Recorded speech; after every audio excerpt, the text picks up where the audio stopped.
से आप सब स्वागत है एक बार फिर से आप सभी का आपके अपने YouTube channel knowledge for destination में। तो गाइज़ यहाँ पर जो चीज़ें हैं वो कंपैरिजन करके दिखाई गई है कि 2019 तक किस प्रकार से भर्तियाँ हुई हैं और 2024 यानी कि वर्तमान में किस प्रकार से भर्तियाँ हो रही है। तो हरियाणा में सरकारी नौकरी की जो सच्चाई है वो सामने आई है। और साथ ही जो HSSC के चेयरमैन पहले थे, जो चेयरमैन भारत भूषण भारती, और अब जो वर्तमान में चेयरमैन साहब हैं भोपाल सिंह खत्री, उनको भी रिलेट करके दिखाया गया है कि उनके टाइम में किस प्रकार से भर्तियां हुई हैं और अब किस प्रकार से भर्तियां हो रही है। तो सारी अपडेट आपको इस वीडियो में देखने को मिलेगी और इसके लिए वीडियो अंत तक ज़रूर देखें। और हाँ गाइस, अगर चैनल से पहली बार जुड़ते हैं चैनल को भी ज़रूर सब्सक्राइब करें और वीडियो को भी लाइक और कमेंट करना ना भूलें। तो जान लेते हैं आज की पूरी अपडेट। तो गाइज़ ये है अपडेट कि हरियाणा की सरकारी नौकरियाँ 2019 बनाम 2024। तो गाइज़ गलियारे में सबसे ज़्यादा आजकल जो चर्चा हो रही है वो हो रही है आपकी बेरोज़गार पात्र युवाओं में सरकारी भर्तियों की। चर्चा ये हो रही है कि 2019 में हरियाणा में भाजपा को जो 40 सीटें मिली थी, उनमें जो सबसे बड़ा योगदान था वो था 2015 से 2019 के बीच में जो सरकारी नौकरियां दी गई उनका। तब उस टाइम में जो HSSC के जो चेयरमैन थे वो भारत भूषण भारती थे और मुख्यमंत्री मनोहर लाल के मिशन मेरिट पर वो बिना रुके बिना थके सरकारी पदों पर भर्तियां कर रहे थे। हालांकि उनके समय में भी मामले हैं वो अदालत में गए, मगर वे फिर भी अपनी भर्तियां करते रहे और भारत भूषण भारती अध्यक्ष रहते हुए उन्होंने मीडिया से पूरी तरह दूरी बना कर रखी। सोशल मीडिया के लोग तो आयोग में उस टाइम घुस भी नहीं सकते थे। और जब 2019 का विधानसभा चुनाव हुआ तो भाजपा ने जहां 75 पार का नारा दिया था, वहीं पर उसमें मेरिट पर दी गई सरकारी नौकरियां देने का सरकारी नौकरियां देने वाले युवाओं का अच्छा खासा उन युवाओं ने अच्छा खासा माहौल बनाया था। हालांकि भर्तियों में आरोप तब भी लगे थे, पुलिस ने भी एक FIR दर्ज की थी, मगर उसमें कहीं भी सिक्रेसी लीक होने की कहीं भी बात सामने नहीं आई थी। और गाइस जनवरी 2019 में तो जब एक साथ 18,000 से ज़्यादा पदों पर ग्रुप डी की भर्तियाँ हुई थी, इसका असर यह हुआ कि जनवरी 2019 में जहां उपचुनाव में भाजपा जीत गई थी और विधानसभा चुनाव में भी उसे 40 सीटें हासिल हुई थी, तब भाजपा ने JJP के साथ मिलकर 2019 में गठबंधन सरकार बनाई और मुख्यमंत्री मनोहर लाल ही रहे। तो 2019 से अब तक सरकारी भर्तियां ना होने से, यानी कि जब गठबंधन सरकार आई 2019 में, तब से अब तक सरकारी भर्तियां ना होने से जहां युवा पहले खुश थे, अब युवा उतने ही नाराज़ हो गए हैं। और साथ में ये भी चर्चा है कि जैसे 2019 में युवा खुश थे और 2019 में अब युवा वर्ग कहीं नाराज़गी ना जता दे।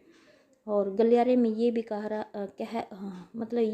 जा रहा है कि भारत भूषण भारती के चेयरमैन पद से हटने के बाद जो हरियाणा कर्मचारी चयन आयोग में अब सोशल मीडिया की एंट्री हो गई है और सोशल मीडिया की एंट्री होने से जो चीज़ें हैं, जो सूचना हो पहले ही वायरल हो जाती हैं।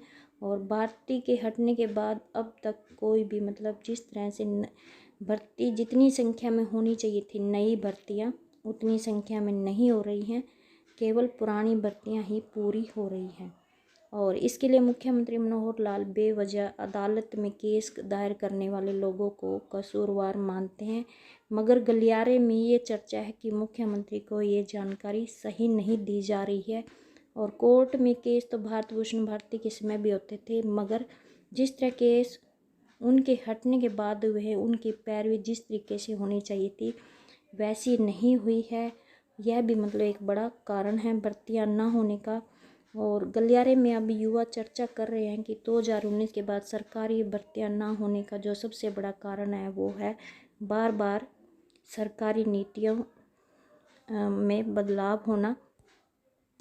और जब कॉमन एलिजिबिलिटी टेस्ट लागू करने की घोषणा की गई तो उससे पहले जो भी पुरानी भर्तियां थी वो पूरी होनी चाहिए थी, उनको रद्द नहीं किया जाना चाहिए था। और मुख्यमंत्री मनोहर लाल ने घोषणा की थी कि ग्रुप C और D का हर साल सीट ही होगा और सीटी में पास उम्मीदवार अपना स्कोर सुधार कर सकता है। मगर 2022 में सिर्फ आपका ग्रुप सी का सीटी हुआ और ग्रुप डी का नहीं हुआ है, और इस साल 2023 में आपका ग्रुप डी का सीटी हो रहा है और ग्रुप सी के सीटी की कोई भी संभावना है वो नज़र नहीं आ रही है। और गलियारे में साथ में ये भी चर्चा हो रही है कि सीटी में ऐसी शर्त लगाई हुई है जिससे भर्तियों पर असर पड़ा है। अभी तक सीटी से जुड़ी ग्रुप सी की एक भी भर्ती पूरी नहीं हो पाई है। अगर सीटी में संशोधन नहीं किया जाएगा तो भविष्य में इसी प्रकार से मामले हम अदालत में जाते रहेंगे। और अगर 2022 के सीटी रिजल्ट के आधार पर ग्रुप सी की 32,000 सरकारी भर्तियां मतलब बिना किसी देरी के पूरी हो जाती हैं तो जो सरकार के खिलाफ बना माहौल है वो कुछ हद तक ठीक हो सकता है। और गलियारे में ये भी कहा जा रहा है कि सरकार को सीटी में जो संशोधन करना है वो करना मतलब उसे कर दे, क्योंकि संशोधन के बाद होने वाले सीटी से नई होने से मतलब सीटी में संशोधन होने से सीटी के आधार पर नई भर्तियां होगी और पुराने सीटी के आधार पर पुरानी भर्तियां होगी। इसलिए अगले 1 साल में अगर 2 लाख से ज़्यादा रिक्त पड़े सरकारी पदों पर भर्तियां हो गई तो युवाओं में मतलब सरकार के खिलाफ जो माहौल बना हुआ है वो मतलब बहुत हद तक समाप्त हो सकता है। और टीजीटी के उम्मीदवार भी कह रहे हैं कि उनकी भर्ती तो सीटी के बगैर थी, फिर भी मतलब उनका जो रिजल्ट है वो जारी क्यों नहीं किया गया है, आयोग ने क्यों नहीं तथ्य सही तरह से अदालत में पेश किए, क्यों स्कूल शिक्षा विभाग ने पैरवी अच्छे तरीके से नहीं की। इसी तरह ग्रुप सी के 32,000 पदों की भर्ती पूरी करने के लिए जो सामाजिक आर्थिक मानदंड के अंक देने से पहले जो वेरिफिकेशन है वो क्यों नहीं कराई गई।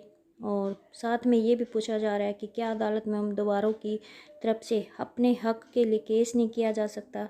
सरकार के पास इतना बड़ा तंत्र होता है तो अदालत में वह तंत्र क्यों सक्रिय नहीं हो पाता। आयोग में लीगल का एक बड़ा तंत्र है, क्या उसका कोई रोल नहीं होता। और साथ में गलियारे में ये भी कहा जा रहा है कि मुख्यमंत्री मनोहर लाल यह भी जांच कराए कि आखिर ये भर्तियां क्यों फंसी हुई है। अकेले ये कहने से काम नहीं चलेगा कि भर्ती रोको गैंग अदालत में जाकर स्टे ले आता है और सही मतलब ये कहना सही नहीं होगा। और गलियारे में ये भी कहा जा रहा है कि इस देरी के लिए जवाबदेही तय करनी चाहिए। अदालत में जाने का हक सभी को है और किसी को भी रोका नहीं जा सकता, आगे भी नहीं रोका जाएगा। और सरकार और HSSC अपना जो तंत्र है वो मजबूत करे। तो गाइज यहाँ पर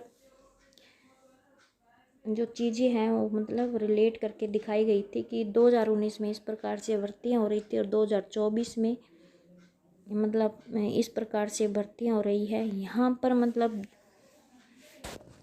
समझने योग्य बातें हैं